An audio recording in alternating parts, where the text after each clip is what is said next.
Produtor que está na corda bamba e tenta equilibrar as contas deve prestar atenção nesta notícia.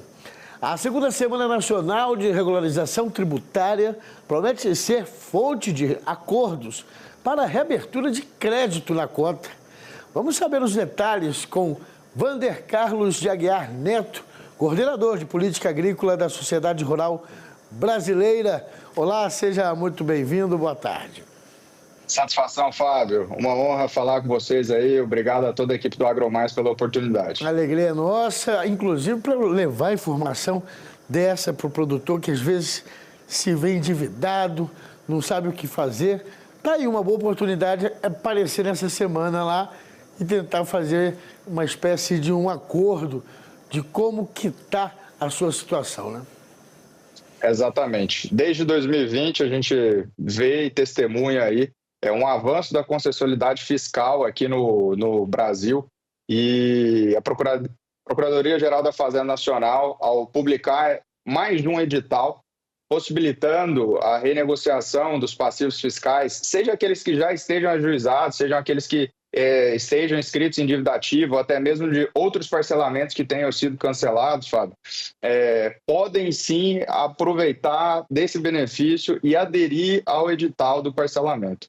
Esse desconto, que pode chegar em 65% das multas, juros e encargos, pode chegar a um parcelamento de 144 meses, que seriam uns 12 anos de parcelamento. Então, permitindo um fôlego aí, né, uma certidão de regularidade fiscal para o produtor, possibilitando uma retomada de investimento, uma retomada aí de relacionamento com o banco, um fôlego, e não ter seu nome inscrito em dívida ativa, enfim, negativado, sofrendo todas as consequências disso. Então, realmente é um avanço. A semana ocorreu a semana da regularização, a segunda semana da regularização tributária aconteceu durante esses dias, agora de 17 a 21 de março, e o que nós vemos é uma tendência que veio para ficar.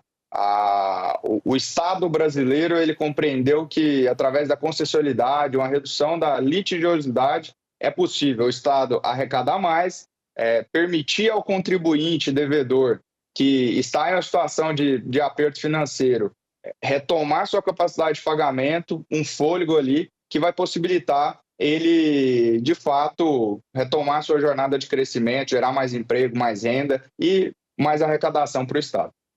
Pois é, porque realmente, né, a gente tem visto situações, eu acho que bem opostas, né, no nosso país, de muita seca ou muita chuva, ou seja, o produtor acaba tendo prejuízos, né, durante o decorrer aí do desenvolvimento da lavoura, e às vezes é importante estar com essa retaguarda aí financeira para justamente poder aplicar, né, no plantio.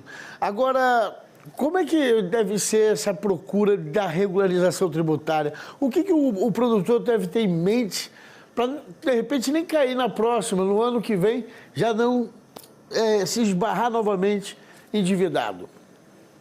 Vale ressaltar que esse edital, Fábio, o edital 04 de 2025, que foi publicado na semana passada e veio à tona aí nesse contexto da Semana de Regularidade Fiscal, de Regularização Fiscal da PGFN, ele não se limita somente ao produtor. Então, você aí, empresário, comerciante, industrial, está assistindo, você também pode se beneficiar disso. O teto limite do valor dessas dívidas é de 45 milhões de reais, ou seja, o passivo atual ele deve ser igual ou inferior a 45 milhões de reais. E a forma de fazer isso é através do site do portal Regularize. Então, você entra aí, o seu contador, seu advogado, adequa a melhor modalidade que você se encaixe, e aí vai depender muito da atividade econômica, da sua capacidade de pagamento para a Receita Federal, e vocês vão conseguir, sim, aderir a esse formato aí do planejamento. Tá certo. Qual situação que foi possível perceber onde o produtor acaba se enrolando nas contas e acaba que essa questão tributária fica para segundo plano, e aí ele acaba vendo que a situação foi... Se ele estava tentando driblar uma dívida, ele conseguiu, foi arrumar mais de uma. Tem uma Fábio, situação que você pontuaria, identificaria onde o produtor mais se endivida? Fábio, tem vários produtores aí que ainda sofrem consequências dos parcelamentos ou do não pagamento, graças a uma interpretação que teve lá atrás, em 2016, 2012, do Fundo Rural. Então, há um passivo aí que vem sendo discutido.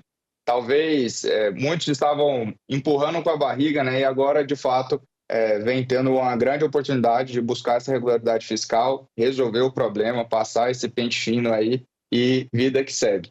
Então, de fato, o mais comum que eu vejo é o passivo do Fundo Rural. Como eu disse, esse edital ele não se limita aos produtores rurais, mas a todos os elos aí das cadeias agroindustriais.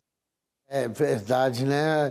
É importante o produtor ter consciência, se ele não tiver domínio na contabilidade, que deixe isso para um profissional, porque não pode se perder nas contas, que depois a situação se complica, né?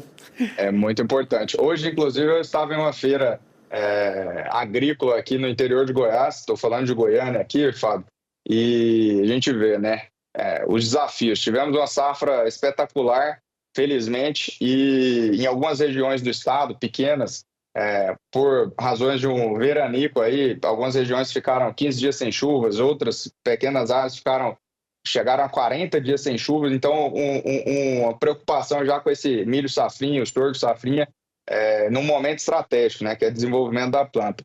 Então, infelizmente, nós vemos que a atividade agropecuária, no geral, ela é cíclica e de muito risco, e ainda tem as questões fora ambientais, mas também as fiscais. Felizmente, nós temos essa cultura sendo mudada pelo fisco brasileiro, pela Procuradoria, e permitindo ao contribuinte devedor que se regularize de uma forma que seja plausível, né, com um parcelamento possível, devido principalmente ao fluxo financeiro do agro, que não dá em um ano que ocorre prejuízos significativos, não dá para recuperar imediatamente na próxima safra, vão-se ali alguns anos. Então, nesse parcelamento é possível essa retomada da capacidade de pagamento, um fôlego, para também não atrapalhar e comprometer a capacidade de investimento desses players aí da cadeia.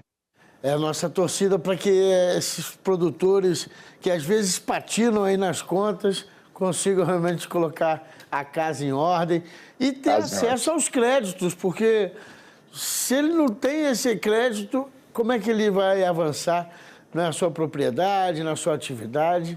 A gente continua atento, então, contando com vocês aí da Sociedade Rural Brasileira para trazer mais informações de como está o produtor brasileiro nesse momento que temos aí crises climáticas espalhadas pelo país.